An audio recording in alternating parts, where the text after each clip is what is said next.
Boa tarde, eu sou o Igor Soler Cavalcante e eu e o Rafael Miranda Ferreira fizemos um Bomberman usando Socket no Python usando a biblioteca Pygame.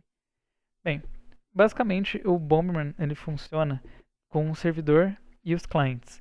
O servidor ele só roda toda a lógica. Qualquer pessoa que estiver jogando vai ter que usar o client para jogar. Vou mostrar como funciona. Bem, primeiro vou abrir aqui o servidor. Como você pode ver, não abriu nenhuma janela de Pygame, nada, só abriu o prompt de comando, o terminal na verdade, para mostrar que o servidor está rodando. Agora que o servidor está rodando, eu posso abrir um client e ele vai abrir o terminal do client.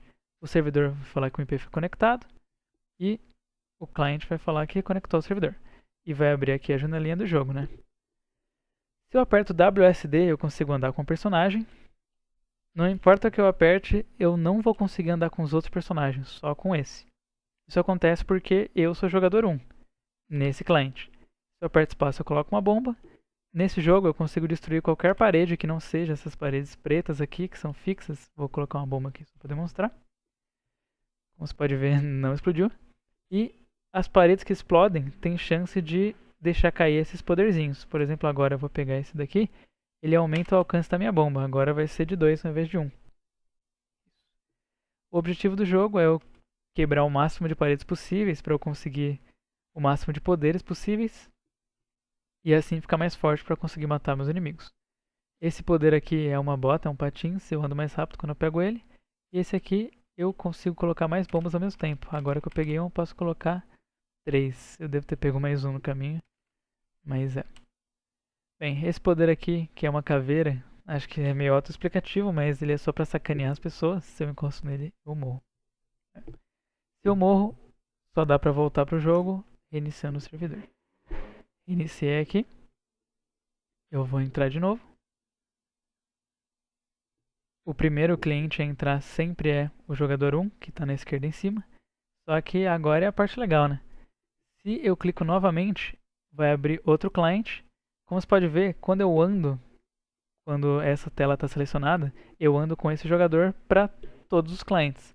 Só que, se eu estou selecionando o outro cliente, eu ando com o outro personagem. Eu estou apertando as mesmas teclas, espaço para colocar bomba, WSD para mover e eu estou movendo com esse personagem. Como dá para imaginar, o limite de personagens é 4. Não dá para ter mais do que isso, mas dá para ter menos. Eu coloco aqui os 4. Como você pode ver, está dando alguns erros, mas são erros esperados. Aqui é a matriz de posicionamento de... A matriz que fala onde está cada elemento do jogo ela é um pouco pesada, mas como você pode ver, dá para jogar normalmente e não tem nenhuma queda perceptível de performance. Bem, se eu estou com cada tela clicada, eu seleciono cada personagem. Vou mostrar aqui cada um só para provar que funciona. Todos conseguem colocar bombas, andar, tudo. E no fim dessa explicação eu vou mostrar um vídeo de eu jogando com o meu notebook e o meu computador para provar que realmente dá para jogar ao mesmo tempo, né? Porque aqui eu tô ao mesmo tempo, só que como eu só tenho um teclado, eu não consigo andar ao mesmo tempo. Mas basicamente é isso. Se eu coloco uma bomba perto de alguém e a pessoa cair na explosão, ela morre, que nem aconteceu agora, e o objetivo é ser o último. Bem, agora vamos ao código. Tem 3.pys esse código. O vars.py ele é bem simples, são só as constantes. O client.py ele também é relativamente simples. A parte de socket dele é só falar qual que é o IP do servidor e qual que é a porta do servidor. Aí ele cria o socket e a cada for, a cada while, né, a cada iteração, cada frame, é a melhor palavra, a cada frame do jogo, o que ele faz é, ele manda pro servidor quais são os inputs que o usuário está apertando.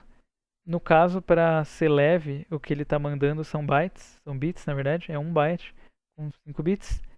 O bit menos significativo significa o que eu estou apertando W, né? Eu estou indo para cima. O próximo bit é se eu estou indo para esquerda, direita, baixo. E o último bit é se eu apertei espaço. E eu coloquei uma bomba. Bem, depois de mandar essa informação, o o usuário ele espera a resposta do servidor. Eu poderia colocar isso numa thread, mas eu não vi vantagem, eu tinha tentado, mas no fim deu no mesmo. O que faz sentido, porque como o servidor é quem faz a lógica, o cliente tem que esperar a resposta do servidor, né? Senão ele vai só continuar a mostrar a mesma coisa. Mas basicamente ele recebe uma mensagem bem grande, porque o pickle, que é onde está a mensagem meio que está criptografada assim, tá o encoding dela, eu usei o pickle para conseguir depois transformar num array de volta.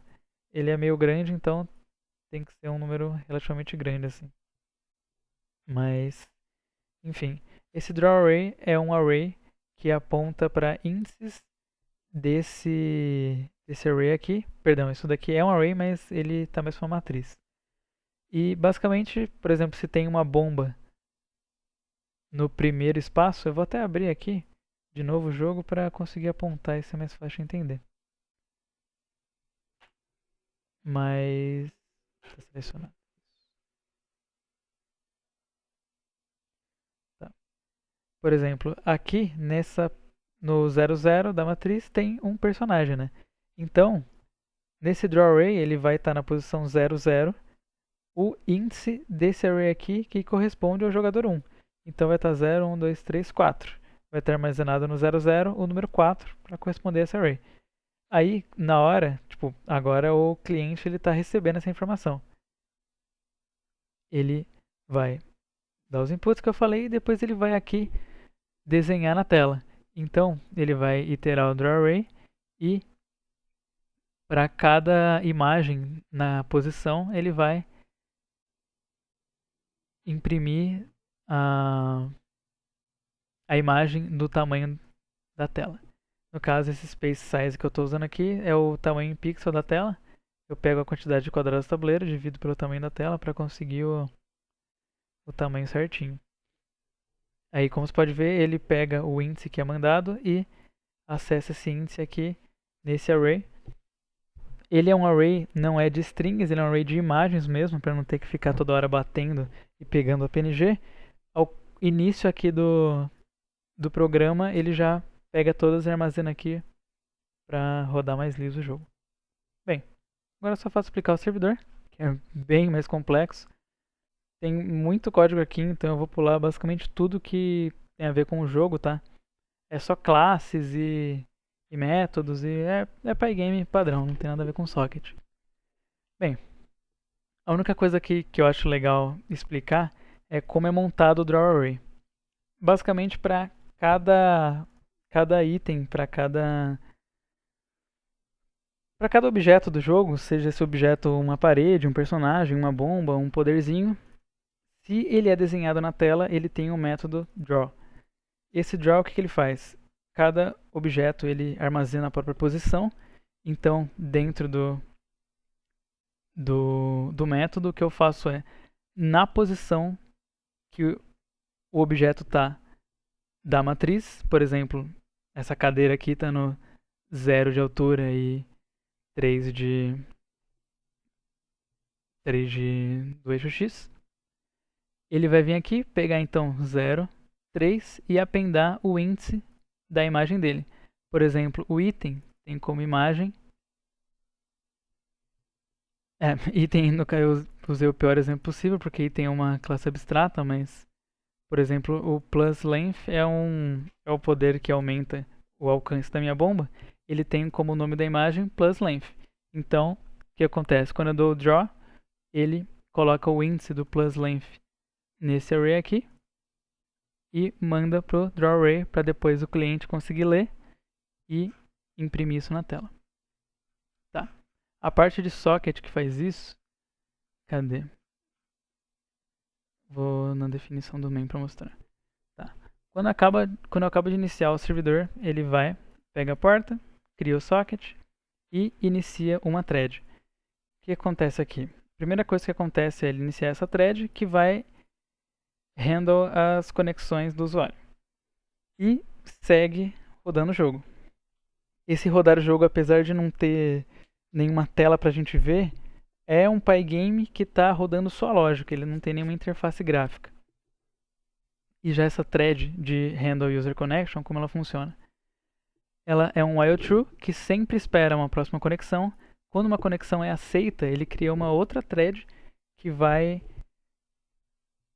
receber e enviar mensagens para a conexão que foi criada. Depois disso, ele passa e vai para outro while true e fica esperando N conexões serem criadas. Como você pode ver, tem um limite aqui. 4 é o limite. Só pode ter 4 ao mesmo tempo, como tem só 4 personagens. Aí, por fim, esse handle user connection, que handle a conexão com cada usuário individualmente, tem uma thread para cada usuário, ele vai constantemente no while true, ele vai receber um byte pequeno, só com os inputs, ele vai ler como um inteiro e colocar num dicionário de user inputs na parte que corresponde a esse player. Então, no caso, é um array. Falei dicionário? É um array. Esse array ele tem 4 posições. E para eu saber qual é o player, é bem simples, na verdade. Cadê? Aqui. É só a quantidade de conexões que eu tenho, menos 1. Então, se eu tenho, por exemplo, uma conexão, 1 menos 1 é 0. Então, o user input, o array, o índice 0 dele, vai receber as informações, os inputs do player 1, né, que é o primeiro, então é o 0 do array, e vai de 0 até 3 para os 4 players. Depois que ele recebe a informação, ele manda para esse cliente o que está acontecendo na tela, que é basicamente para cada conexão que tem criada, ele pega o drawArray, que é o array de informações da tela, dá um pickle nele, transforma nessa string, manda essa string de bytes, e depois o cliente recebe e continua o loop que eu tinha explicado. Bem, basicamente é isso, tá? Eu sei que é bastante coisa, ficou bem longo o vídeo, mas é isso. Agora eu vou mostrar um exemplo disso funcionando em 2 computadores diferentes.